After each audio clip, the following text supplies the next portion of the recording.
Le syndrome des ovaires polykystiques, ou SOPK, est un problème de santé qui affecte le fonctionnement des ovaires d'une femme.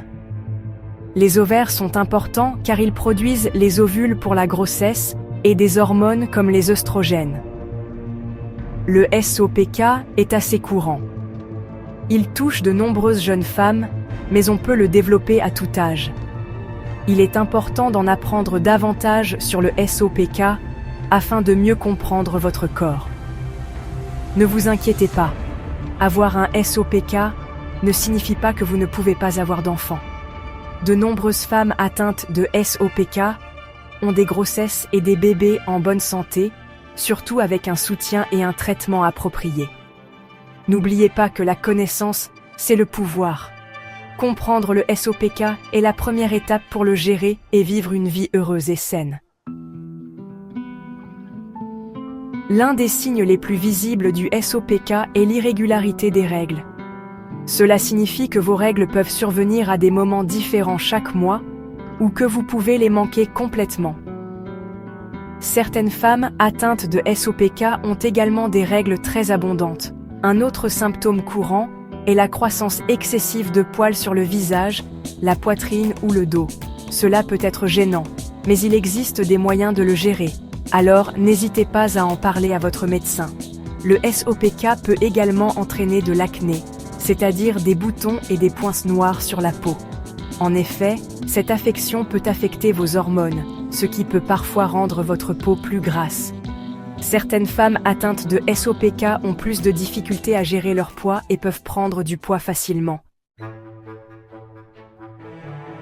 Les médecins et les scientifiques ne savent pas exactement ce qui cause le SOPK, mais ils pensent que cela pourrait être dû à un déséquilibre hormonal dans le corps.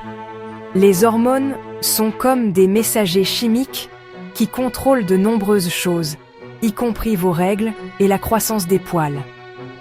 La génétique peut également jouer un rôle.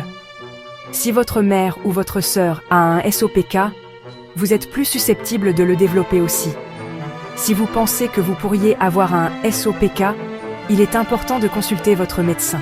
Il vous posera des questions sur vos symptômes et effectuera peut-être quelques tests simples. Il pourrait également vous examiner physiquement et vous suggérer une analyse de sang pour vérifier vos niveaux d'hormones. Cela l'aidera à avoir une idée plus précise de ce qui se passe. N'ayez pas peur de poser des questions à votre médecin. Mieux vous comprendrez le SOPK, mieux vous serez équipé pour le gérer. La bonne nouvelle, c'est qu'il existe des moyens de gérer le SOPK et de se sentir au mieux de sa forme. Souvent, de simples changements de mode de vie peuvent faire une grande différence. Une alimentation saine et la pratique régulière d'une activité physique sont excellentes pour tout le monde, mais particulièrement importantes si vous avez un SOPK.